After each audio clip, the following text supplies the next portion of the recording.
To receive the award from the Middle East and North Africa, let us welcome a humanitarian to millions, Asya Almashreqi, to the stage.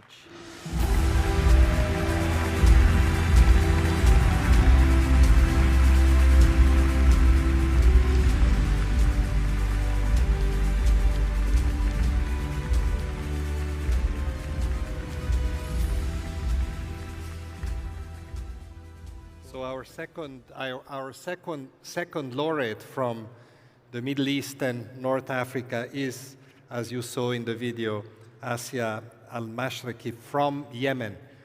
As we all know, one of the most conflict-ridden countries in the world, unfortunately.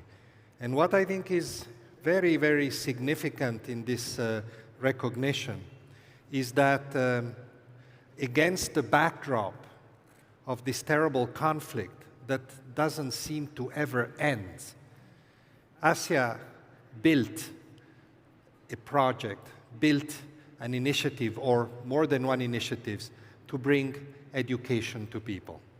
To bring education to people whom, unfortunately, war was depriving of that fundamental human rights. She herself became a teacher. She had to fight to gain an education herself in that environment and context. And then she decided, as a principle, to give back to the community. And especially, as she will certainly tell us, providing girls with an education. And she launched her own foundation. And I have learned that together with her friends, they sold their jewelry to be able to establish this foundation and to work for the community. And that deserves an applause.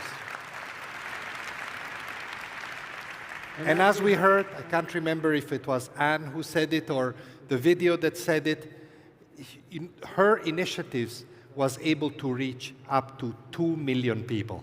This is extraordinary what one person can do.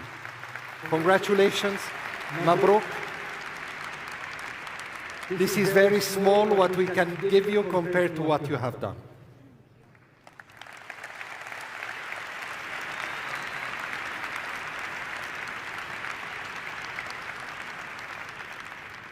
تفضل.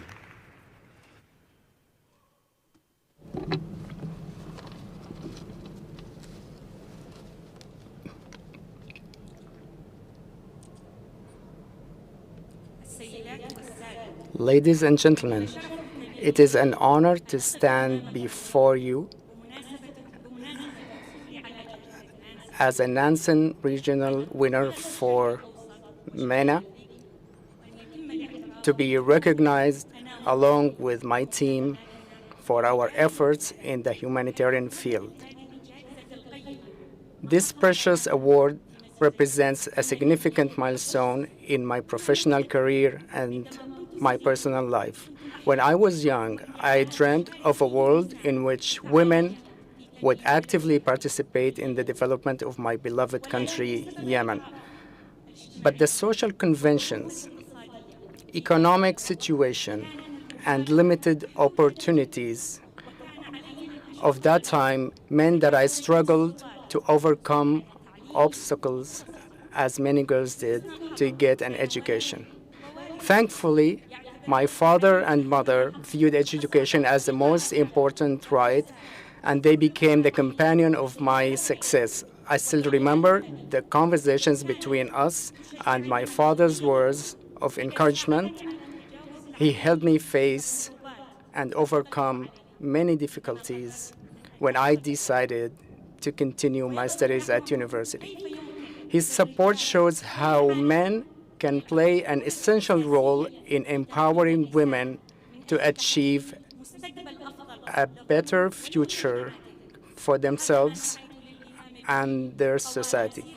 And that's what I have sought to do throughout my professional career. As a teacher, principal, and humanitarian advocate, I worked for years to expand access to education for girls as well as children who have special needs or are at high risk, including those displaced by war who have dire needs because of food insecurity. Ladies and gentlemen, the humanitarian situation in Yemen is extremely difficult, especially as a horrific conflict battered and drained our dear country.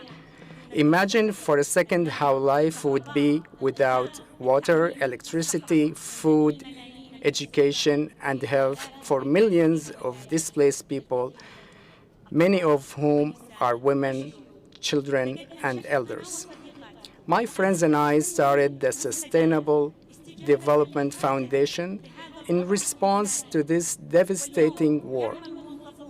Today, our staff of more than 600, including volunteers, work in the most critical conditions to reach those in need, delivering shelter, water, health, education, livelihoods, and so much more. To date, our services have reached more than 2.1 million people in Yemen. These achievements would not have been possible without a skilled and dedicated group of humanitarian workers. But with sustainable and adequate funding, we could do so much more. And so I urge you to pay attention to the critical situation in Yemen and to harness more support for local organizations that are leading the humanitarian response. I assure you that this award will be allocated to support community initiatives led by women and to activate their heroic role in changing society's view of women's participation and empowerment. I pledge before you tonight to continue working hard and with dedication to enable all in need to live a safe and dignified life. Thank you.